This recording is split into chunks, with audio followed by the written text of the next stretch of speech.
اللهم صل على سيدنا ومولانا محمد عافية الأبدان وشفائها وطب القلوب ودوائها ونور الأبصار وضيائها وآله وصحبه الكرام وابنه الكريم الغوث الأعظم الأفخم الهمام وحزبه يبارك وسلم. اور حقوق العباد اگر اس کے ذمے ہے تو بندوں کو وہ حقوق ادا کرے، اور اگر ادا نہیں کر سکتا ہے تو معاف کرائے. ہمارے بزرگوں کا یہی چلن رہا ہے. اب بڑے افسوس کے ساتھ میں یہ کہتا ہوں کہ ہمارے خاندان میں بھی بزرگوں کی باتیں جو ہے اٹھتی جا رہی ہیں، لیکن ماضی قریب میں حضور مفتی اعظم ہند کا اور ہمارے خاندان میں بڑی بوڑھی عورتوں کا اب تک یہ چلن تھا اور ہے کہ بچے بچے سے معافی تلافی وہ لوگ کرتے تھے اور اب بھی کرتے ہیں. حضرات گرامی، وہ رات آنے والی ہے، وہ بخشش والی رات آنے والی ہے جس کو ہم شب برات کہتے ہیں. اس رات میں کیا کرنا ہے؟ سب سے پہلے مغرب کی اذان سے ایک 15 منٹ پہلے، جیسے کہ 40-42 پر اذان ہو رہی ہے، تو آپ 5:25 پر بیٹھ جائیے ہاتھ میں تسبیح لے کر، اور 100 مرتبہ درود پاک پڑھیے، اور 40 مرتبہ لا حول ولا قوت الا باللہ العلی العظیم پڑھیے. تو اس عمل سے اللہ پاک 80 سال کے گناہوں کو معاف فرما دیتا ہے. آپ کہیں گے حضرت 80 سال کے گناہ بخشے جاتے ہیں اس عمل سے، میری عمر تو 80 سال کی ہوئی نہیں. پھر 80 سال کی عمر نہیں ہے تو 80 سال کے گناہ بھی نہیں ہیں. بات سمجھ میں آ رہی ہے آپ کی؟ اب آدمی اگر 80 سال کا ہے تو 80 سال کے گناہ بھی ہوں گے اس کے، لیکن جس کی عمر ہی 80 سال نہیں ہے، ابھی تو 10 سال کا ہے، 15 سال کا ہے، 20 سال کا ہے، 25 سال کا ہے، وہ پوچھتا ہے کہ میری نیکیاں تو، میرے گناہ تو اتنے نہیں ہیں، میں تو 25 سال کا ہوں، بھی 80 سال تو اور آگے بہت زیادہ مجھے جینا ہے. تو اس کے لیے بشارت یہ دی گئی، اے نوجوان، 25 سال کے جو گناہ تیرے ہوئے وہ تیرے گناہ معاف کر دیے جائیں گے، اور جو سال بچے ہیں 25 کے آگے جو سال بچے ہیں وہ تیرے ماں باپ کے گناہ بخشے جائیں گے. سبحان اللہ. یہ ہے اس عمل کی برکت. تو آپ یاد رکھیں گے، بھول جائیں گے. کب پڑھنا ہے یہ؟ مغرب کی نماز سے پہلے، اذان سے پہلے. پھر اس کے بعد نماز مغرب ادا کیجئے، اور نماز مغرب کے ساتھ ہی موقع ہو تو سورہ یاسین 3 مرتبہ پڑھ لیجئے. اگر نہیں کچھ تاخیر سے پڑھنے کا ارادہ ہے تو آپ اپنے گھر جائیے اور غسل کیجئے. شب برات میں غسل کیجئے، بڑا مبارک غسل ہے وہ. مغرب کی نماز کے بعد غسل اس طرح کرنا ہے کہ پانی میں 7 عدد بیر کے پتے، کتنے پتے؟ 7 عدد بیر کے پتے پانی میں ڈال کر گرم کرو. ہر ایک آدمی کے 7 پتے. ایک آدمی کو غسل کرنا، 7 پتے ڈالے، پانی کو تھوڑا گرم کر لے، پھر اس پانی سے غسل کرے. تو اس کا فائدہ یہ ہے کہ اللہ تعالیٰ سال بھر تک اس کو جادو ٹونے سے محفوظ رکھے گا. جادو نہیں ہوگا اس پر. اب جو پہلے سے ہے وہ تو اس کا علاج کرانا پڑے گا، اس کو ہٹانا پڑے گا، لیکن آئندہ سال، یعنی یہ شب برات سے لے کے آنے والی شب برات تک، اب اس 1 سال کے عرصے میں کوئی نیا جادو اثر نہیں کرے گا. یہ اس کا فائدہ ہے. آئیے ہماری اس زندگی کو غنیمت جانے، اور اب شب برات جو آنے والی ہے، اس رات میں ہی موت و حیات کے فیصلے اللہ پاک فرشتوں کے حوالے فرماتا ہے. کس کا نام زندوں کی لسٹ میں رہے گا، کس کا نام مرنے والوں کی فہرست میں جائے گا، ہمیں کچھ پتا نہیں. اس لیے جو وقت مل گیا ہے غنیمت جان لو اور کچھ توشہ آخرت کا جمع کر لو. وَاجْمَعُوا خَيْرَ الزَّادِ التَّقْوَىٰ، جمع کر لو آخرت کا توشہ کیا ہے؟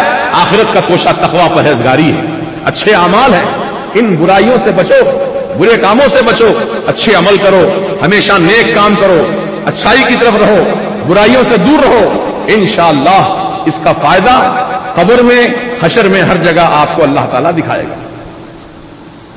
تو جو رات آنے والی ہے، اس رات کے آنے سے پہلے کچھ اہم کام ہم کو کرنا ہے۔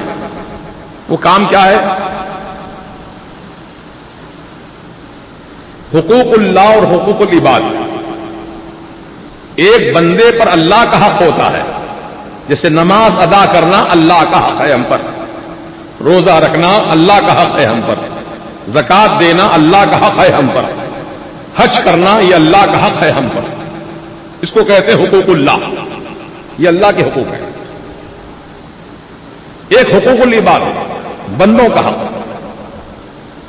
اب بندوں میں سب سے پہلے کون ہے؟ ماں باپ۔ اللہ رسول کے بعد کون ہے ہمارے؟ ماں باپ۔ ماں باپ کا حق ادا کرو۔ کتنے ایسے نوجوان ہیں جو اپنے ماں باپ کے فرما بردار ہیں، ان کی بات سن کے عمل کرتے ہیں، اور کتنے ایسے ہر دھرم بچے ہیں، ماں چیختی ہے، چلاتی ہے ایسا مت کرو، لیکن بیٹا سننے کو تیار نہیں، وہی کرتا ہے جو چاہتا ہے، نہ ماں کی سنتا نہ باپ کی سنتا، اپنی کرتا ہے۔ تو آپ نے گویا اپنی ماں کا بھی حق مارا، اپنے باپ کا بھی حق مارا۔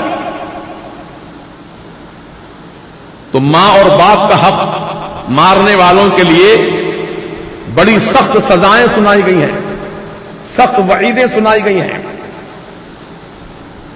ایک ماں جن کے بیٹے کا انتقال ہو گیا، صحابی ہیں، ماں بھی صحابیہ ہے، حضور کے زمانے کی بات ہے۔ جب ماں کو اطلاع ملی کہ ان کا بیٹا مر گیا ہے، انتقال ہو گیا ہے، تو ماں نے کہا اچھا ہوا، مر گیا اچھا ہوا، میں تو اس سے بہت ناراض تھی، بہت سخت ناراض تھی اس سے، اب جہنم رسید ہو گیا، پرواہ نہیں مجھے کچھ۔ کتنی تکلیف دی ہوگی، کتنا دل دکھایا ہوگا جو ماں کے زبان سے جملے نکل رہے ہیں۔ حضور پاک علیہ السلام تک یہ بات پہنچی تو حضور نے اس انتقال کرنے والے صحابی کی ماں کو بلوایا، کہا دیکھو تمہارے بیٹے نے تم کو دکھ پہنچایا، تکلیف پہنچائی، خدا را اب تم اس کو معاف کر دو، یہ تو مر گیا ہے، انتقال ہو گیا ہے، معاف کر دو تم، ورنہ یہ جہنم کی آگ میں جلے گا، جہنم کی آگ میں جلے گا، معاف کر دو۔ تو ماں نے حضور کی بات سن کر کہا یا رسول اللہ اس نے بہت دکھ پہنچایا ہے مجھ کو، میں معاف نہیں کرنا چاہتی اس کو، میں نہیں معاف کروں گی اس کو۔ حضور فرمایا معاف کر دے، کہتی ہے میں نہیں معاف کروں گی، آقا فرماتے معاف کر دو، تو کہتے میں نہیں معاف کروں گی۔ کتنے تکلیف ہوگی، سرکار کے کہنے کے بعد بھی وہ معاف کرنے تیار نہیں ہے۔ غور کریے، تو حضور پاک علیہ السلام نے حکمت کے تحت، حکمت اس کو کہتے ہیں، حضور نے فرمایا صحابہ سے کہ جاؤ لکڑیاں جمع کرو۔ لکڑیاں جمع کی گئیں، حضور نے فرمایا اس میں آگ لگاؤ، لکڑیوں میں آگ لگاؤ، آگ لگا دی گئی۔ پھر حضور نے فرمایا یہ مرنے والے کا جنازہ یہ آگ پر رکھ دو۔ جب اٹھا کر لے جا رہے تھے جنازہ آگ پہ رکھنے کے لیے، ماں نے اپنی آنکھوں سے منظر دیکھا، آگ دہک رہی ہے، میرے بیٹے کو آگ میں جلایا جانے والا ہے، تو چلا کر کہنے لگی یا رسول اللہ میرے بیٹے کو اس آگ میں مت جلائیے، آقا میں اس کو معاف کر دی۔ یہ ماں کی ممتا ہے۔ تو معلوم ہوا ماں باپ کی نافرمانی کرنے والے عذاب میں گرفتار ہوں گے۔ اگر ماں معاف کر دی تو بخشے جائیں گے، باپ معاف کر دے تو بخشے جائیں گے، اگر معاف نہیں کیے وہ تو عذاب میں مبتلا ہوں گے۔ آج جو لوگ ماں باپ کی علانیہ کھلا نافرمانی کرتے ہیں اور بہت اس کو آسان کام سمجھتے ہیں، سب کر رہے ہیں میں بھی کر رہا ہوں، یہ سمجھتے نہیں، سب کو مت دیکھو، پہلے اپنے آپ کو دیکھو میں کیا کروں کیا نہ کروں، اللہ کا کیا حکم ہے، رسول پاک کا کیا حکم ہے ماں باپ کے تعلق سے، ہے نا۔ حضور پاک علیہ السلام نے فرمایا ان الجنت تحت اقدام امہاتکم، بے شک جنت تو تمہارے ماں کے قدموں کے نیچے ہے. جنت، نماز پڑھ رہے ہیں آپ، روزہ رکھ رہے ہیں، زکات دے رہے ہیں، حج کر رہے ہیں، شب برات میں جا کر رہے ہیں، شب معراج میں جا کر رہے ہیں. کیوں؟ جنت میں جانے کے لیے. ماں کو ناراض رکھ کے آپ شب برات مناؤ تو کوئی فائدہ نہیں. ماں کو پہلے خوش کرو، ماں کو راضی کرو. تو ماں کے قدموں کے نیچے تو جنت ہے. جنت تو وہاں ہے قدموں کے نیچے، کہاں تلاش کر رہے ہو تم؟ ماں کو ناراض کر کے جنت میں جاؤ گے؟ سوال ہی پیدا نہیں ہوتا. ماں کو خوش رکھو، ماں کو راضی رکھو، ماں کی خدمت کرو، ماں کے ہاتھ پاؤں دباؤ، ماں کے سر کو تیل لگاؤ، ماں جو کھانا چاہتی ہے اسے اچھی غذا لا کر کھلاؤ. کماؤ، محنت کرو، ماں باپ کو پالو پوسو، ان کی دعائیں لے لو، کیونکہ یہ دعائیں تمہاری دنیا اور آخرت میں کام آنے والی دعائیں. اس کو معمولی بات مت سمجھیے، ذرا دل پہ اثر لیجئے اس کا. جن کے ماں باپ زندہ ہیں خوش نصیب ہیں وہ لوگ کہ اپنے ماں اور باپ کی خدمت کر کے اللہ تعالیٰ کو راضی کر لیں. اگر وہ ناخوش ہیں تو پھر کچھ بھی نہیں کام بنے گا. ہر جگہ ناکامی دیکھنی پڑے گی، ہر جگہ مایوسی کا سامنا کرنا پڑے گا. اور جو ماں باپ کی دعاؤں کے سائے میں رہتے ہیں اللہ پاک ہر قدم پہ کامیابی عطا فرماتا ہے، ہر قدم پہ کامیابی عطا فرماتا ہے. یہ ماں باپ کی دعا. اس لیے اپنے والدین کی خود خدمت کرو. اور ابھی موقع ہے جن کے والدین زندہ ہیں، ابھی نماز جمعہ پڑھ کر آپ جائیں گے گھر پہ، اپنی ماں اور اپنے باپ کی خدمت میں جانا، ادب سے سلام کرنا اور ان کے قدموں کو پکڑ کر کہنا اماں میں نے جو بھی آپ کو تکلیف پہنچائی، آپ کی نافرمانی کی، خدارا شب برات آنے والی ہے، اس رات میں موت و حیات کے فیصلے ہوتے ہیں. اے اماں میری غلطیوں کو معاف کر دو، اے اماں میری خطاؤں کو بخش دو. آپ معاف کر دیں گی تو اللہ بھی مجھے معاف کر دے گا. ایسا کہنے میں عزت نہیں جائے گی، آپ کی عزت بڑھے گی. اور بولو انشاءاللہ. ماں باپ سے معافی مانگیں گے انشاءاللہ. ماں باپ سے پہلے معافی مانگو، اس کے بعد اپنے پیر و مرشد، اپنے استاد سے معافی مانگو، اپنے ملنے جلنے والوں سے معافی مانگو، اپنے دوست احباب سے معافی مانگو. پتہ نہیں ہم نے اس ایک سال کے اندر کسی کو کچھ کہہ دیا ہو، کسی کو گالی دے دی ہو، کسی کی غیبت کر دی ہو، کسی کا کچھ مال ناحق کھا گیا ہو، کسی کا مال چوری کر لیا ہو. جو بھی ایک سال کے درمیان جو بھی ہم سے گناہ غلطیاں واقع ہوئی، جس کی شان میں تم نے توہین کی، اس سے معافی مانگ لو. اگر وہ بندہ معاف کر دے گا تو اللہ بھی معاف کرے گا، اور اگر بندہ معاف نہیں کیا تو اللہ بھی نہیں معاف کرے گا. تو یہ رات جو شب برات ہے، فیہا یفرق کل امر حکیم فرمایا رب نے. اس رات میں تمام حکمت والے کام جو ہے وہ تقسیم کیے جاتے ہیں فرشتوں کو. 14 شعبان پہ 14 شعبان تک، انہیں 15ویں شب سے 15ویں شب تک ایک سال ہوا پورا. اب 15ویں شب سے نیا سال شروع ہونے والا ہے، نیا سال. اب اس سال میں آپ کو کتنا رزق ملے گا، کیا کیا حادثات پیش آنے والے ہیں، کیا کیا مصیبتیں آنے والی ہیں، کیا کیا پریشانیاں آنے والی ہیں، کون زندہ رہے گا، کون مر جائے گا، یہ سارے فیصلے اس رات میں ہوتے ہیں. تو وہ رات آنے سے پہلے دفتر لے کر جاتے ہیں فرشتے رب کی بارگاہ میں ہمارے آپ کے نامہ اعمال کا. تو نامہ اعمال میں کسی کا حق ہم پر باقی نہ رہے، وہ نامہ اعمال کو صحیح کر کے بھیجو رب کی بارگاہ میں.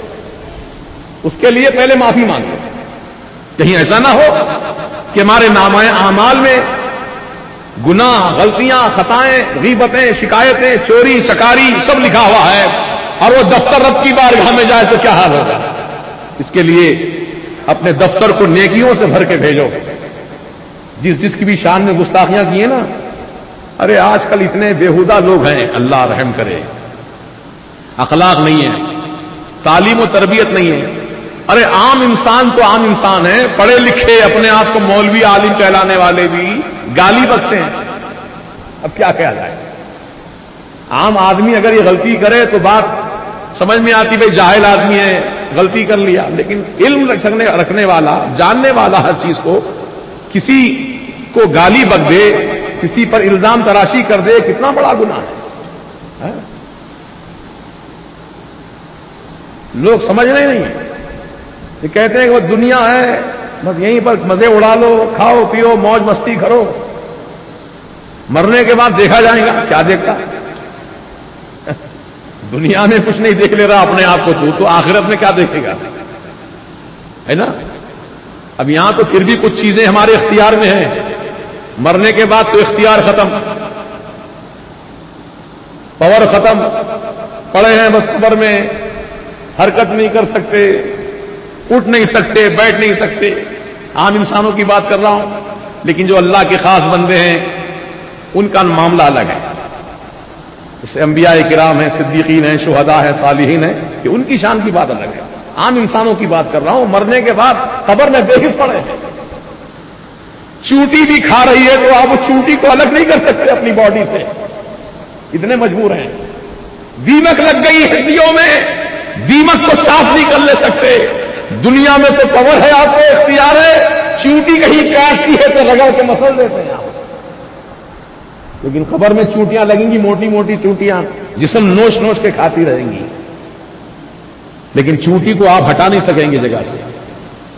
دنیا میں سانپ بچھو نظر آتے ہیں تو آپ لاٹھی لے کے مارتے ہیں, اس کو بچاتے ہیں اپنے آپ کو, لیکن قبر میں بڑے بڑے کالے رنگ کے ناگ سانپ سینے پر چھٹا مار کے بیٹھیں گے پھن کھول کر, تو کیا کہاں سے ہٹائیں گے ان کو, کیسے ہٹائیں گے آپ؟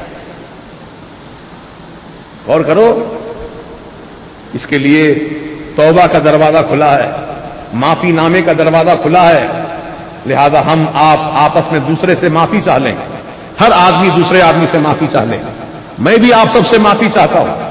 ہو سکتا ہے میری وجہ سے بھی آپ کے دل کو تکلیف ہوئی ہو, میری وجہ سے بھی آپ کے دل کو دکھ پہنچا ہو, یا کوئی بات میں نے آپ کی شان میں کوئی بری بات کہہ دی ہو, تو جو بھی مجھ سے آپ کو تکلیف ہوئی, خدا را مجھے آپ معاف کر دینا. میں آپ سب سے معافی چاہتا ہوں. معاف کیے یا نہیں کرے؟ بولو جی, کر دیے معاف, کرے نا, زبان سے بولو. معاف کر دیا ہم نے آپ کو, یوں کہو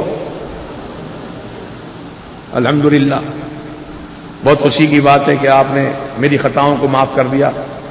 اللہ پاک آپ سب کو جزائے خیر دے, بہترین صلہ عطا فرمائے دونوں جہاں. اب جس طریقے سے میں نے آپ سے معافی مانگی, آپ بھی اپنے ملنے جلنے والوں سے, دوست احباب سے, رشتہ داروں سے, اپنے خاندان کے لوگوں سے جو سنی ہیں ان سے, وہابیوں سے نہیں. سنی سے ہی معافی مانگے گا, وہابی سے نہیں. سمجھ نہیں آئے گا تو معافی مانگ لیں. کچھ شب برات سے پہلے تو ہمارا دفتر جب جائے گا رب کی بار ہمیں, تو ایک دوسرے کو معاف کر کے ہم نے گناہ بخشوا لیے رب سے, ہمارا دفتر صاف پاک ہو کر رب کی بارگاہ میں جائے گا انشاءاللہ. تو یہ فقیر کی تمنا ہے کہ ہم جیسے واٹس ایپ کے ذریعے یا میسج کے ذریعے ہم ایک دوسرے کو پیغام بھیجتے ہیں نا, یہ بھی پیغام بھیجیے. میں آپ سے شب برات کے اس مبارک موقع پر معافی چاہتا ہوں, خدا را مجھے معاف کر دیں. کم از کم ملاقات نہیں ہو سکتی تو میسج تو دے سکتے ہیں, فون پہ گفتگو تو کر سکتے ہیں, اصنا تو کر سکتے ہیں نا, ہمارے بس کی بات ہے. انشاءاللہ اس طریقے سے ہم ایک دوسرے سے معافی مانگنے والے بن جائیں گے تو اللہ پاک بھی ہمارے گناہوں کو, خطاؤں کو معاف فرما دے گا. ان اللہ یحب التوابین, بے شک اللہ تعالیٰ توبہ کرنے والوں سے محبت فرماتا ہے, پسند فرماتا ہے. لہذا اللہ کی پسند کے مطابق ہم اپنے گناہوں سے توبہ کر لیں اور ایک دوسرے سے معافی طلب کر لیں. انشاءاللہ اس کا بھرپور ثواب اور اجر مرنے کے بعد معلوم ہوگا کہ واقعی ہم نے دنیا میں جو دل بڑا کر کے معافی مانگ لی تھی, آج ہم سکون اور راحت کے ساتھ ہیں الحمدللہ. اگر کسی کا ایک ذرہ بھی باقی ہے, جب تک وہ ذرہ لا کر نہیں دیں گے اس وقت تک معافی نہیں ملنے والی ہے. وَمَن يَعْمَلْ مِثْقَالَ ذَرَّةٍ خَيْرًا يَرَهُ وَمَن يَعْمَلْ مِثْقَالَ ذَرَّةٍ شَرًّا يَرَهُ. ذرہ برابر بھی نیکی کرے ہیں تو ذرہ برابر نیکی کا صلہ بھی اللہ تعالیٰ عطا فرمائے گا, اور ذرہ برابر برا کام کیا ہے تو اللہ پاک ذرہ برابر برائی کا بدلہ بھی اس کو دکھائے گا. دونوں چیزوں کا حساب ہے, نیکی کا بھی بدی کا بھی. لہذا وہ رات جو آنے والی ہے اس مبارک رات سے ہم بھرپور فائدہ اٹھائیں انشاءاللہ. اور اپنی زندگی کو پاک صاف کر لیں، اپنی زندگی کو گناہوں سے پاک صاف کر لیں. جو اللہ کا حق ہم نے مارا ہے اللہ سے معافی مانگیں، بندوں کا حق مارا ہے تو بندوں سے معافی مانگ لیں، ایک دوسرے کے حقوق کو معاف کر دیں تو اللہ پاک ہمارے تمام دنیا اور آخرت کو کامیابی سے ہمکنار فرمائے گا. اور شب برات میں اور جو کام کرنے ہیں وہ یہ ہے کہ شب برات میں نماز مغرب جیسے ہی ادا ہو جائے گی تو نماز مغرب کے بعد غسل کر لیں. بیر کے 7 پتے پانی میں ڈال کر گرم کریں اور اس پانی سے غسل کریں. اس کا فائدہ بیان کرتے ہیں بزرگان دین کہ سال بھر تک انشاءاللہ جادو ٹونے سے محفوظ رہے گا، جادو کا اثر نہیں ہوگا اس پر. اب پہلے سے اگر کوئی اثر ہے تو وہ الگ بات ہے، لیکن یہ سال کا اثر نہیں ہوگا. اب نیا جادو کوئی کر رہا ہے آپ پر، آپ نے غسل کر لیا ہے، بیر کے پتے ڈال کے نہا لیا ہے تو اللہ پاک آپ کو جادو سے محفوظ رکھیں گا. سمجھ گئے؟ یہ فائدے کی چیز ہے. آپ بعض لوگ حجت کرتے ہیں کہاں لکھا ہوا ہے کدھر، یہ سب چیز لکھی ہوئی نہیں ہے، سب چیز لکھی ہوئی نہیں ہے. اللہ تعالیٰ نے قرآن میں فرمایا وَعَلَّمْنَاهُ مِن لَّدُنَّا عِلْمًا، ہم نے اس کو علم لدنی اپنا خاص علم عطا کیا. وہ خاص علم لکھا ہوا نہیں ہے، وہ خاص علم تو عطا ہے رب. لوگ بلا وجہ کی حجت کرتے ہیں کہاں لکھا ہوا ہے، دیکھ کے ایمان لانے والے. ہم الحمدللہ بغیر دیکھے ایمان لانے والے. یؤمنون بالغیب، بغیر دیکھے ایمان لاؤ. دیکھ کے تو سب مانتے ہیں، بغیر دیکھے اس میں فائدے کی چیز ہے نا بھائی. اس میں نقصان کیا ہے بتائیے؟ بیر کے پتے ڈالنے میں اعتراض کیا ہے؟ مردوں کو ہلاتے کوئی زندہ نہیں لا سکتا، مر جاتے گا نہاتے ہی. بولیے آپ، بلا وجہ کے وہم پرستی کا شکار ہوتے ہیں لوگ. مردے کو بھی اس لیے ڈال کے نہلاتے ہیں پانی کیونکہ مردے کے جسم کو جب زمین میں ڈال دیا جاتا ہے نا قبر میں تو فوراً زمین کے اندر جو مخلوق ہے کیڑے مکوڑے سب لپٹ جاتے ہیں اس کو. تو بیر کے پتوں کے غسل کے پانی میں تاثیر ہے کہ کیڑے مکوڑے اس کے قریب نہیں آتے جلدی. اس کا جب تک اثر باقی ہے محفوظ رہتا ہے. سمجھ رہے ہیں؟ فائدے کی چیزیں ہیں یار. جب آدم علیہ السلام کا انتقال ہوا نا تو اللہ تعالی جبریل امین کو جنت کے بیر کے درخت کے پتے دے کر بھیجا. جب آدم علیہ السلام کا انتقال ہوا تو یہ رب تعالیٰ کی مرضی ہے کہ بیر کے پتے ڈال کر پانی گرم کرو پھر اس سے غسل کرو. فائدے کا کام ہے نا، حجت مت کیا کرو. بہرحال تو وہ کام آپ کر لیں انشاءاللہ. پھر ہو سکے تو فوراً غسل سے فارغ ہو کر پہلا کام فاتحہ خوانی کا کیجیے. اپنے مرحومین کے نام سے سب سے پہلے سرکار مدینہ علیہ السلام کو ثواب پہنچائیں. حضور کے وسیلے سے تمام اہل بیت کرام، ازواج مطہرات، خلفائے راشدین، صحابہ، صحابیات، تابعین، طبع تابعین، ائمہ، مجتہدین، محدثین، مفسرین، جمیع اولیاء کرام، علماء اہل سنت، ان سب کو ثواب پہنچا کر اپنے اپنے خاص رشتہ دار، کسی کی ماں کا انتقال ہوا تو ماں کا نام لے کر کہے مولا اس فاتحہ کا ثواب میری ماں کو عطا فرما. کسی کے والد کا انتقال ہوا ہے تو اپنے والد کو ثواب پہنچائے. کسی کے بھائی کا انتقال ہوا ہے تو بھائی کو ثواب پہنچائے. بشرطے کہ مرنے والے سب سنی ہوں. وہابی کو ثواب نہیں پہنچایا جا سکتا، پہنچاؤ گے تو ایمان تمہارا ختم ہو جائے گا. وہابی کے لیے مغفرت کی دعا نہیں ہے، ایمان والے کے لیے مغفرت کی دعا ہے. اور ایمان والا وہی ہوتا ہے جو سنی صحیح العقیدہ ہے. سمجھ میں ہی بات ہے. تو اگر کوئی رشتہ دار ہے خدا نخواستہ وہ سنی نہیں تھا تو اس کے لیے مغفرت کی دعا ہے. مغفرت کی دعا ایمان والے مسلمان کے لیے، اور مسلمان وہی ہوتا ہے جو سرکار کا سچا غلام ہوتا ہے. اس کا خاص خیال رکھیں. اب جو مر جاتے ہیں لوگ محلوں میں، وہ اطلاع ملتی ہے بھائی فلاں کا انتقال ہو گیا، مر گئے. اب لوگ جو ہے اپنی جان پہچان ہے، روز ملتے جلتے ہیں، اب مر گیا ہے جنازے میں نہیں جائیں گے تو کیا سمجھے گا، کیا بولے گا، کیا خیال کرے گا، یہ سوچتے ہیں لوگ. یہ نہیں سوچتے ہیں کہ یہ مرنے والا عاشق رسول تھا یا گستاخ رسول تھا. یہ پہلے غور کر لو، کیونکہ ہم کو دنیا کی طرف نہیں جانا ہے. دنیا کیا کرے گی آپ کا؟ کیا کرے گی دنیا؟ جزا سزا دے گی آپ کو. جزا سزا کا دینے والا تو اللہ ہے. اور اللہ تعالیٰ نے منع کیا ہے کہ منافق کی جنازے کی نماز نہ پڑھی جائے، نہ اس کی قبر پہ کھڑے رہ کر اس کی مغفرت کی دعا کی جائے۔ اب اللہ کی سنو گے، ملا کی سنو گے؟ کس کی سنو گے بولو؟ اللہ تعالیٰ کی سنو گے؟ ان کو اللہ کا حکم پورا کرنا ہے۔ یہاں رشتہ داری، خاندان، قبیلہ کام آنے والا نہیں، اللہ ہمارے کام آنے والا۔ حسبنا اللہ و نعم الوکیل، اللہ کافی ہے ہمارے لیے، اور کیا ہی اچھا بہترین کارساز ہے۔ اب لوگ محلے داری میں، پڑوسی میں دیکھتے ہیں، بھائی پڑوسی دار نہیں گئے تو کیا خیال کریں گے؟ ارے پڑوسی رہو، کوئی رہو، پہلی چیز تو یہ کہ آپ سنیت کا پہلے پیغام پہنچانا تھا اس کو دنیا میں، جب وہ زندہ تھا تو بتانا تھا کہ سنی کا عقیدہ یہ ہے، وہابی کا عقیدہ یہ ہے، لہذا تم سنی بن جاؤ۔ پیغام تو پہنچاتے آپ پہلے اس کو، پھر اگر وہ نہیں مانتا تو بات الگ تھی، اگر وہ سن کے آپ کی بات پہ عمل کر لیا ہوتا تو کتنا فائدہ کا کام ہو جاتا۔ ہم لوگ کیا ہے، شرماتے ہیں بولنے میں، شرماتے ہیں، حق بات بولنے میں شرماتے ہیں۔ میرے آقا نے فرمایا قل الحق ولو کان مرا، سچی بات کہو، حق بات کہو، اگرچہ کہ لوگوں کو کڑوی معلوم ہوتی ہو، اس کی تم پرواہ مت کرو۔ کڑوی معلوم ہوتی ہے، میٹھی معلوم ہوتی ہے، اس کی پرواہ مت کرو۔ جو بات حق ہے سنا دو اللہ کے بندے۔ حیدرآباد میں مربت بہت زیادہ ہے، یہاں ہے۔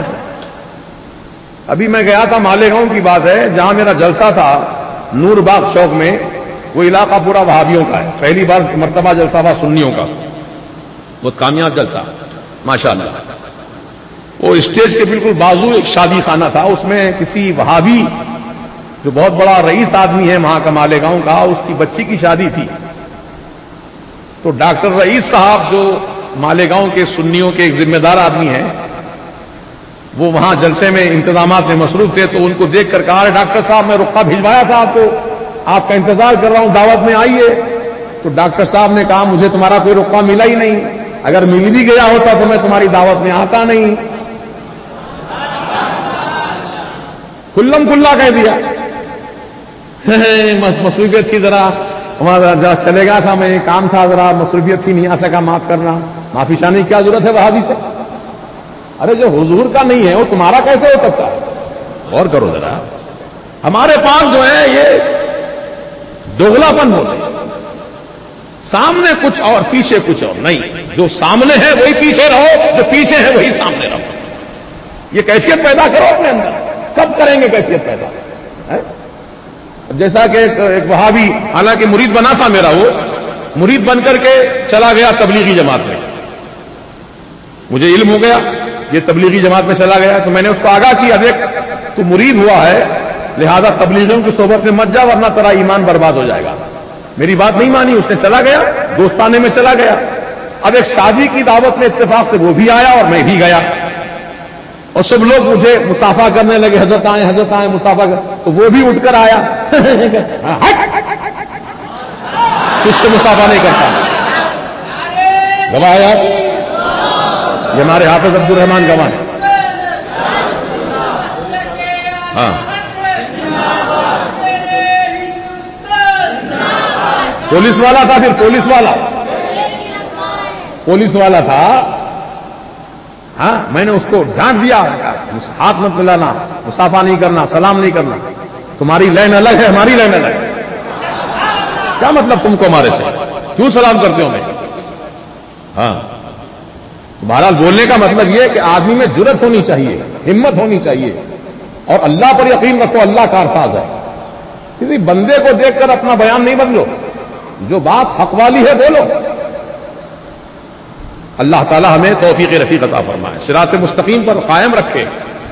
محترم دوستو، دوستی رشتہ داری اسی کے ساتھ رہے گی جو ایمان والے ہیں، اس کا خیال رکھیے آپ لوگ، اور ایمان والوں ہی کے لیے ایصال ثواب بھی کرنا ہے، مغفرت کی دعا بھی کرنا ہے۔ جو آپ کے مسلمان رشتہ دار انتقال کر گئے ان کے لیے شب برات میں فاتحہ کیجیے، ان کے نام سے ایصال ثواب کریے، بہت ثواب کا کام ہے۔ اب عام طور سے حیدرآباد میں اس دن روٹی اور حلوہ بنتا ہے گھروں میں، روٹی حلوہ، تو یہ وہابیوں کو بڑی تکلیف ہوتی ہے، یہ ان کے پیٹ میں درد ہوتا، کھاتے ہم لوگ کے پیٹ میں درد ان کے ہوتا ہے، بڑی عجیب بات ہے نا۔ یہ کہتے ہیں حلوہ کیوں بناتے ہو؟ یہ حلوہ، ارے حلوے سے تم کو چڑ ہے تو کوا پکائے، کیا پکائے؟ تمہارے مولانا رشید احمد گنگوہی نے کہا، پوچھا کسی نے مسئلہ، حضرت کوا کھانا کیسا ہے؟ تو رشید احمد گنگوہی جو ان کے بہت بڑے مفتی صاحب ہیں، انہوں نے کتاب میں لکھا فتاوی رشیدیہ میں، کالا کوا کھانا ثواب ہے، جائز ہی نہیں لکھا، ثواب لکھا۔ ہم حلوہ کھاتے ہیں تو ان کی تکلیف ہوتی ہے، اب تمہاری قسمت میں کوا ہے تو ہم کیا کریں گے؟ یہ قسمت کا معاملہ ہے۔ اب حلوہ کیوں کھاتے ہیں اس کی وجہ سن لو۔ حضرت بی بی عائشہ صدیقہ رضی اللہ عنہا سے کسی نے پوچھا، اے ام المومنین ہمارے سرکار کو غذا میں کیا پسند تھا؟ تو بی بی عائشہ صدیقہ نے جواب ارشاد فرمایا رضی اللہ عنہا نے، یحب العسل والحلوہ، سرکار حلوے اور شہد کو پسند فرماتے تھے، اس نیت سے حلوہ بناتے ہیں کہ سرکار کا پسند ہے، سرکار کی پسند ہے۔ کدو بھی شوق سے پکاتے کھاتے ہیں، سرکار کی پسند ہے۔ تو حضور کو جو پسند ہے امتی پسند کرے تو ثواب ہی تو ملے گا نا، بولو نا جی، ثواب ملے گا نا انشاءاللہ۔ بس یہ حلوہ پکاؤ اور اللہ توفیق دے تو آپ اور بھی غذائیں جو پکا سکتے ہیں پکائیے، اپنے مرحومین کو ثواب پہنچانے کی نیت سے اللہ پاک ہر چیز کا ثواب پہنچاتا ہے۔ ایک گھونٹ پانی کسی پیاسے کو پلا دیجئے، نیت کر لیجئے میں نے جس کو پانی پلایا اس کا ثواب میرے ماں باپ کو پہنچ جائے گا ثواب۔ آپ نے مسجد کی تعمیر میں 1 روپیہ لگا دیا، نیت کر لیجئے اللہ پاک مسجد کی تعمیر میں جو پیسہ لگایا ہے اس کا ثواب میرے ماں باپ کو پہنچ جائے۔ مدرسہ بن رہا ہے لڑکیوں کا، مولا اس مدرسے کی تعمیر میں جو میں پیسہ لگایا ہوں اس کا ثواب میرے مرحوم رشتہ دار مسلمان جو ان کو پہنچ جائے گا ثواب۔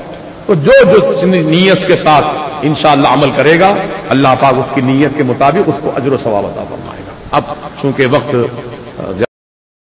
النبی یا ایھا الذین آمنوا صلوا علیہ وسلموا تسلیما اللهم صل علی سیدنا و شفیعنا و نبینا مولانا محمد وبارک وسلم صلاۃ و سلاما علیک یا رسول اللہ صلی اللہ تعالی علیہ وسلم۔ اللہ تبارک و تعالی کا شکر و احسان کہ اس نے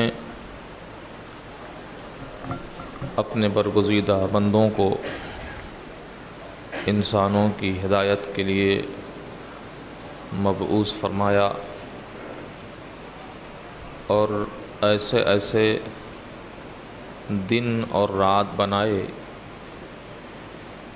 کہ کچھ خاص اہمیت اور خاص فضیلت کے بھی وہ حامل ہوئے۔ یوں تو ہر دن اللہ کے، ہر آن اس کی ایک نئی شان، کل یوم ہوا فی شان، لیکن اس نے اپنی قدرت سے کچھ دن خاص فرمائے جن کو فرمایا وذکرہم بایام اللہ، کچھ راتیں خاص فرما دیں کہ جن میں وہ خاص کرم فرماتا ہے اور مانگنے والوں کو عطا فرماتا ہے۔ اس میں 4 راتوں کا خاص تذکرہ ہے، شب قدر، شب برات اور شب عرفہ۔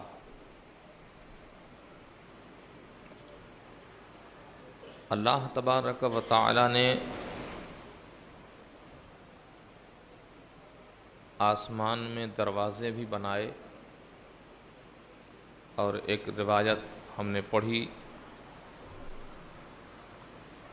اس میں خاص فرمایا کہ 15ویں شعبان کو وہ دروازے کھولے جاتے ہیں، جس کی میں نے آیت مبارکہ کی تلاوت کی، وفتحت السماء فکانت ابوابا۔ اللہ تبارک و تعالی آسمان کے دروازے کھول دیتا ہے اور وہ مدینہ شریف سے جانب مغرب وہ 300 دروازے ہیں جن کی مسافت 70 سال کی راہ ہے۔ یہ اللہ جل وعلا کی قدرت کہ اس کی رحمت بہانہ ڈھونڈتی ہے، قیمت نہیں۔ وہ اپنے بندوں کو اپنی طرف، اپنی رحمت کی طرف متوجہ کرتا ہے۔ خاص 15ویں شعبان کے تعلق سے جو آنے والی ہے، اس کے تعلق سے مفسرین فرماتے ہیں کہ اللہ تبارک و تعالیٰ کے حبیب صلی اللہ علیہ وسلم نے فرمایا کہ اس شب بہت سارے معاصی کو، گنہگاروں کو بخشا جاتا ہے، جس میں کچھ لوگ چھوڑ بھی دیے جاتے ہیں۔ بخشنے والوں اور مغفرت پانے والوں کی تعداد کے تعلق سے ایک حدیث پاک ہے جو مروی ہے حضرت عائشہ صدیقہ رضی اللہ تعالی عنہا سے۔ فرماتی ہیں کہ میرے باری کے دن سرکار میرے بستر سے اٹھے اور تشریف لے گئے۔ میری آنکھیں کھلی تو میں نے دیکھا کہ سرکار میرے بستر پر نہیں، تو میں نے تلاشنا شروع کیا۔ فرماتی ہیں میں تلاشتے تلاشتے جنت البقیع کی طرف گئی تو میں نے دیکھا کہ سرکار جنت البقیع میں حاضر ہیں اور دعائے مغفرت فرما رہے ہیں، دعا کر رہے ہیں۔ پھر میں تیزی سے پلٹی اور واپس آ گئی۔ سرکار جب واپس آئے تو مجھ کو دیکھا کہ میری سانسیں تیز تیز چل رہی ہیں، تو سرکار نے پوچھا کہ تمہاری سانس پھول رہی ہے، کیا بات ہے؟ اللہ کی کروڑہ کروڑ رحمتیں ہوں ان مقدس ہستیوں پر کہ اس میں ذرا بھی جھوٹ، ذرا بھی شک والی بات نہیں، بلکہ جو ہوتا وہ صاف صاف عرض کر دیتے۔ آج یہ نمونے عمل، نمونے زندگی ہم اور آپ اپنا رہے ہوتے، لیکن دونوں ایک دوسرے سے حالانکہ ایک بندھن میں بندھے ہیں، اور اس بندھن کو باندھتے وقت یہ آیت مبارکہ پڑھی جاتی ہے، قولوا قولا سدیدا، کہ سچ بات کہو، مضبوط کہو۔ نکاح کی گرہ، نکاح جس وقت ہوتا ہے اس وقت خاص طور سے اس آیت کی تلاوت ہوتی ہے کہ دونوں ایک دوسرے کے ساتھ موافقت کے ساتھ، مودت کے ساتھ، محبت کے ساتھ زندگی گزاریں، سچی بات کہیں، اچھی بات کہیں، مضبوطی سے دین پر قائم رہیں۔ لیکن ہوتا کیا ہے، بعد میں وہ اس سے چھپاتا ہے، وہ اس سے چھپاتی ہے، اور پھر دوریاں بڑھتی ہیں جب شکوک اور شبہات کی سوئیاں گھومتی ہیں اور وہ سچ کے قریب آنے لگتی ہیں، تو پتہ چلتا ہے کہ کہا کچھ، کیا کچھ، اس کا معاملہ کچھ اور بتایا کچھ۔ تو اس رشتے میں مودت اور محبت نہیں بلکہ اب دوریاں پیدا ہونا شروع ہوتی ہیں۔ لیکن قربان جاؤ حضرت عائشہ رضی اللہ تعالی عنہا پر،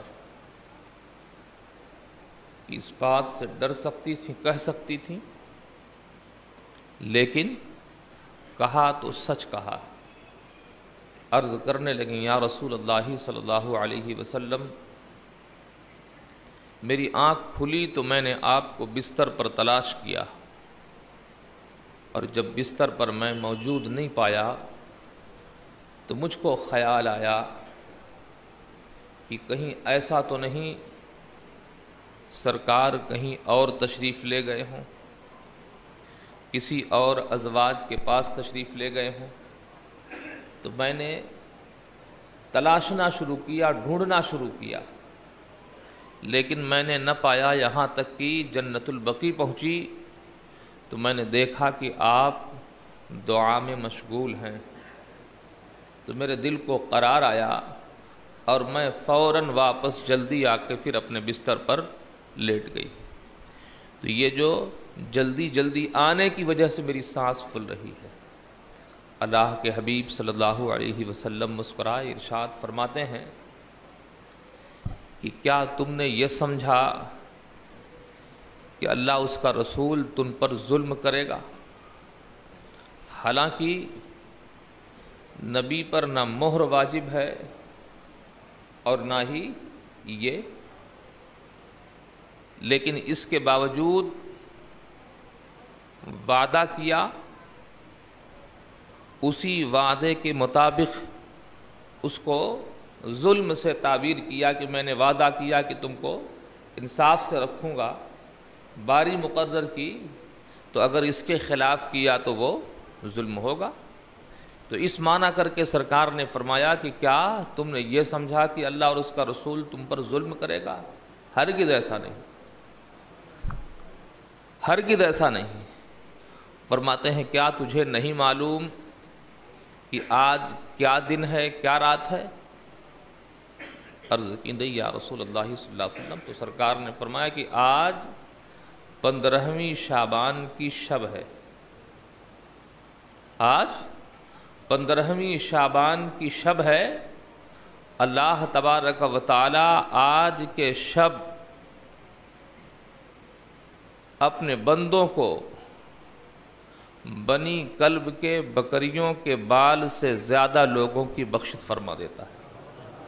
یعنی یہ شب وہ شب ہے جو بخشش و مغفرت طلب کرنے والی، تو جو اس میں کوشش کرتے ہیں، حاضر رہتے ہیں، دعائیں کرتے ہیں، تو ان کے شمار نہیں کہ کتنوں کو بخشتا ہے وہ، بلکہ زیادتی بتاتے ہوئے سرکار نے فرمایا کہ اس وقت قبیلے عرب کے قبیلوں میں ایک قبیلہ بکریاں بہت زیادہ رکھتا، جیسے اس کے بکریوں کے شمار نہیں، اور بکریوں کے بال کا تو شمار کرنا اور مشکل۔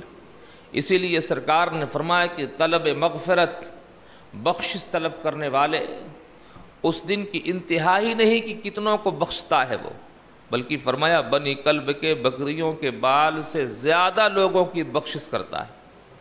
تو یہ شب جو آنے والی ہے، یعنی 15ویں شعبان، یہ وہ بابرکت شب ہے کہ جس میں بے شمار لوگوں کی اللہ بخشش و مغفرت فرماتا ہے، لیکن کچھ لوگوں کو چھوڑ بھی دیتا ہے۔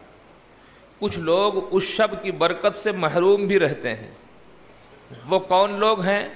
تو شارحین نے ان کو بھی گنایا: شراب پینے والا، زنا کرنے والا، عداوت، دنیاوی اعتبار سے دشمنی رکھنے والا، رشتوں کو کاٹنے والا، والدین کی نافرمانی کرنے والا۔ یہ کچھ اشخاص ایسے ہیں کہ جن کی اس دن بھی بخشش نہیں ہوتی، تو ان کو چاہیے کہ اس شب کے آنے سے پہلے پہلے اپنی ان بری خصلتوں، بری عادتوں سے توبہ کر لیں، تاکہ اس دن اس برکت سے محروم نہ رہیں، توبہ کر کے اس کے بخشے ہوئے بندوں میں شامل ہوں۔ اور جو اس کی مداومت نہیں بلکہ اس کی کوشش کرتے ہیں، تو ان کے لیے وہ شب بڑی بابرکت ہے۔ حضرت علی رضی اللہ تعالیٰ عنہ کی روایت کہ اللہ جل وعلا آسمان دنیا کی طرف تجلی فرماتا ہے، اور پھر اس کی رحمت کی صدائیں آتی ہیں کہ ہے کوئی اپنے گناہوں کی بخشش چاہنے والا جسے بخش دیا جائے؟ ہے کوئی بیمار جو بیماریوں سے شفا چاہنے والا ہو؟ اسے عافیت اور صحت دے دی جائے، ہے کوئی تنگی رزق میں مبتلا جس کے روزیوں میں وسعت اور برکت دے دی جائے۔ یعنی اس طرح اس کی سالائے کرم صدائے کرم سورج کے غروب سے لے کر طلوع فجر تک آتی رہتی ہے۔ اب ظاہر سی بات ہے کہ اس صدا پر لبیک کہنے والے ہی اپنے دامن کو بھریں گے، اس آواز پر قریب ہونے والے، اپنے رب کے حضور جبین نیاد جھکانے والے، قرآن عظیم کی تلاوت کر کے اس کی رحمت کے طلبگار جو بنیں گے وہی اس رحمت سے حصہ پائیں گے۔ لیکن آج تو اس شب میں لوگ الگ الگ قسم کی الگ الگ اعتبار سے صورتیں اختیار کرتے ہیں۔ اگر وہ صورت عبادت کی ہے، اگر وہ صورت بندگی کی ہے تو قابل مبارکباد ہیں، لیکن اگر وہ صورت لہو لعیب کی ہے، گناہ اور کھیل تماشوں کی ہے، تو پھر وہ تو محرومی کا سبب ہے کہ اس مقدس شب کو ضائع نہ کیا جائے۔ کچھ نوجوان اس شب کی شب بیداری تو کرتے ہیں، لیکن حدیث پاک کے اعتبار سے کہ سوائے جاگنے کے انہیں کچھ ہاتھ نہیں آتا۔ وہ کیا کرتے ہیں؟ کہیں بیڈمنٹن کھیل رہے ہیں، کہیں کرکٹ کھیل رہے ہیں، کہیں لوڈو میں مست ہیں، کہیں شطرنج کھیل رہے ہیں، کہیں قہوہ خانے میں ہیں، کہیں چائے کی ٹپری پہ بیٹھے ہوئے چائے پی رہے ہیں۔ تو اس طرح کے اوقات جو گزارتے ہیں، رات تو گزر جائے گی لیکن شب بیداری کا جو معاملہ ہے وہ نہیں ملے گا۔ بلکہ ان کے لیے میرا مشورہ یہی ہے کہ اس سے بہتر ہے کہ وہ سو جائیں، اپنے گھر میں مسجد میں نماز عشاء باجماعت پڑھیں اور سو جائیں، اور فجر میں اٹھ کر پھر فجر کی نماز جماعت کے ساتھ پڑھ لیں۔ تو ان کو کرکٹ کھیلنے اور دوسرے فالتو کاموں کے کرنے سے بہتر ہوگا کہ یہ کام کریں۔ تو حضرت عمر فاروق رضی اللہ تعالیٰ عنہ کی اس روایت کے مطابق شب بیداری کا ثواب پا جائیں گے۔ حضرت عمر فاروق رضی اللہ تعالیٰ عنہ ہے، ایک صاحب کو دیکھا کہ وہ نماز فجر میں حاضر نہیں ہوئے۔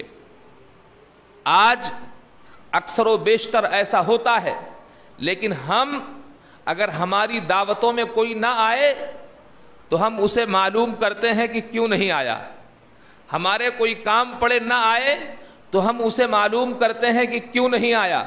لیکن اگر کوئی نماز میں نہ آئے تو کسی کو اس کی فکر نہیں ہوتی کہ اس کی بھی معلومات کر لے کہ آج کل نمازوں میں کیوں نہیں دکھ رہا ہے، آج کل فجر میں کیوں نہیں آ رہا ہے، آج ظہر میں کیوں نہیں آیا، آج فلاں نیکیوں کی محفل میں کیوں نہیں آیا۔ ہماری روش بدلتی جا رہی ہے کہ ہم اس کو نہیں پوچھتے، ہم اس پر ناراض نہیں ہوتے، لیکن اگر ہماری دعوت میں نہ آیا تو ہم ضرور سخت ناراض ہوتے ہیں۔ ٹھیک ہے، تمہارا بھی وقت آئے گا، تم بھی بلاؤ گے، لیکن الیاذ باللہ تعالی ان صحابہ کا دور دیکھیں اور اپنے بزرگوں کے طریقہ کار کو دیکھیں کہ وہ اس پر ناراض نہیں بلکہ اس پر ناراض ہوتے تھے۔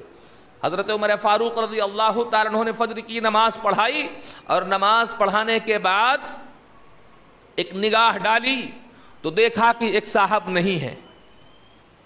لوگوں سے پوچھا کہ آخر کیا وجہ ہے کہ میں فلاں کو نہیں دیکھتا؟ تو کسی نے کوئی معقول جواب نہیں دیا کہ کسی کو معلوم نہیں تھا۔ تو حضرت نے خود ہی فرمایا کہ ٹھیک ہے، چلو اس کے گھر پر چل کر معلوم کرتے ہیں کہ آخر کیا معاملہ ہے کہ آج کل وہ نہیں حاضر ہو رہا ہے۔ حضرت فاروق اعظم حاضر ہوئے تو ان کی والدہ قرآن عظیم کی تلاوت کر رہی تھی۔ اللہ تعالیٰ ایسی ماؤں کو کروڑہ کروڑ رحمتیں عطا فرمائے، اور سب کو ایسی مائیں عطا فرمائے کہ فجر کی نماز کے بعد وہ تلاوت قرآن میں مشغول تھیں، حاضر ہوئے۔ سلام و کلام کے بعد پوچھا کہ کیا معاملہ ہے کہ فلاں فلاں کو میں نے فجر میں نہ پایا۔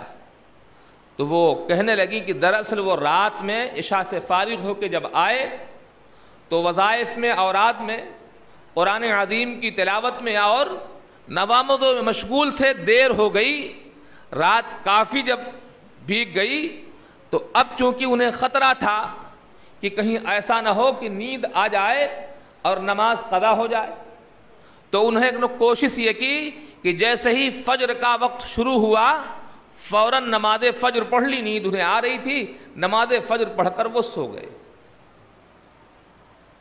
تو حضرت فاروق اعظم رضی اللہ تعالی عنہ نے ارشاد فرمایا کیا ہی اچھا ہوتا کہ وہ نماز عشاء باجماعت پڑھتے اور پھر فجر کی نماز جماعت کے ساتھ پڑھتے۔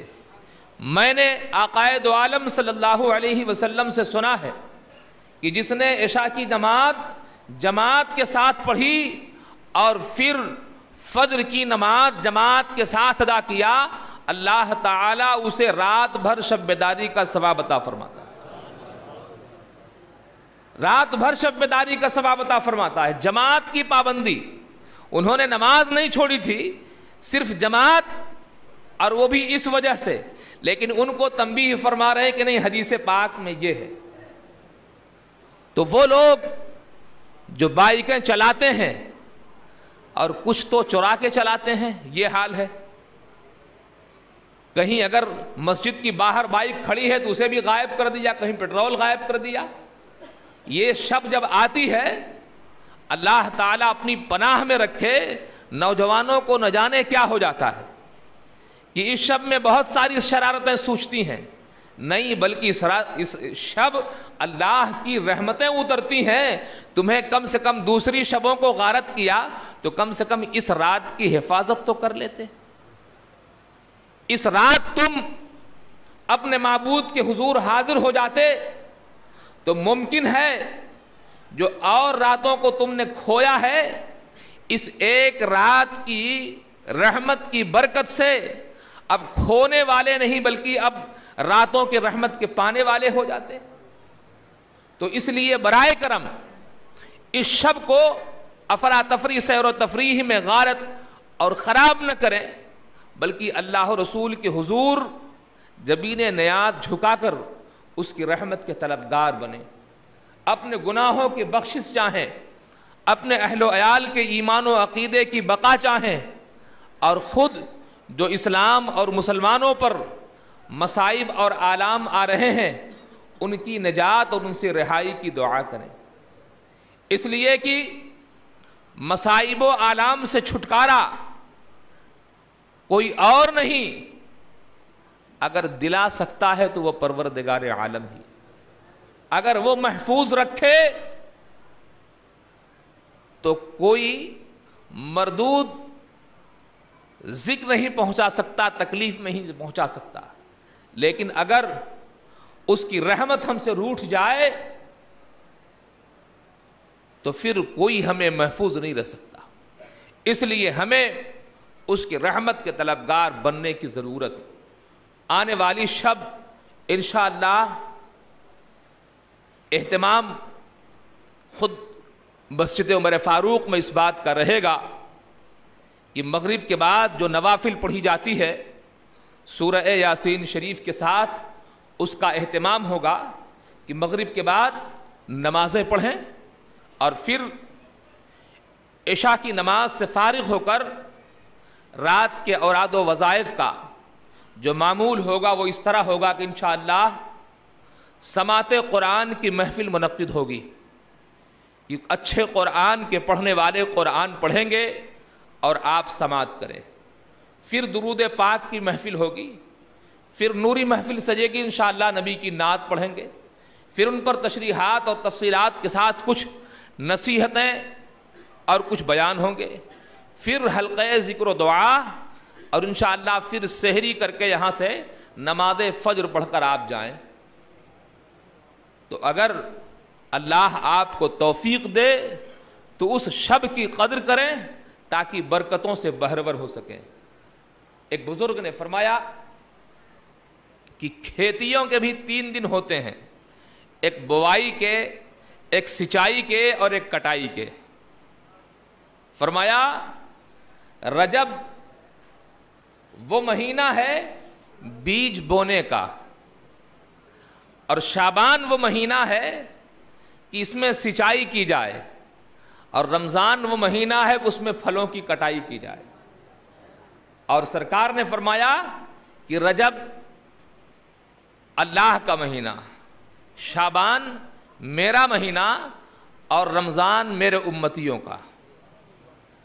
تو یہ کثرت سے سرکار روزے رکھتے ان مہینوں میں، بالخصوص شعبان کے مہینے میں.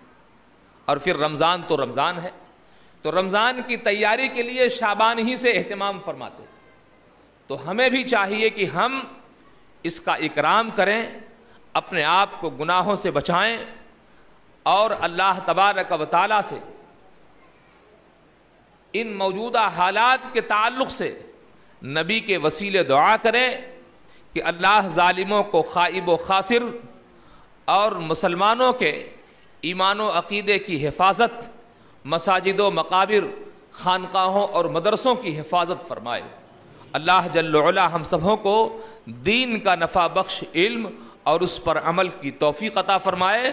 وفتحت السماء فکانت ابوابا، تو وہ شب ہے کہ جس میں آسمان کے دروازے کھولے جاتے ہیں. اللہ تعالی اپنے محبوب کے صدقے ہم سبوں کو دین کا نفع بخش علم اور اس پر عمل کی توفیق سے نوازے. وآخر دعوانا ان الحمدللہ.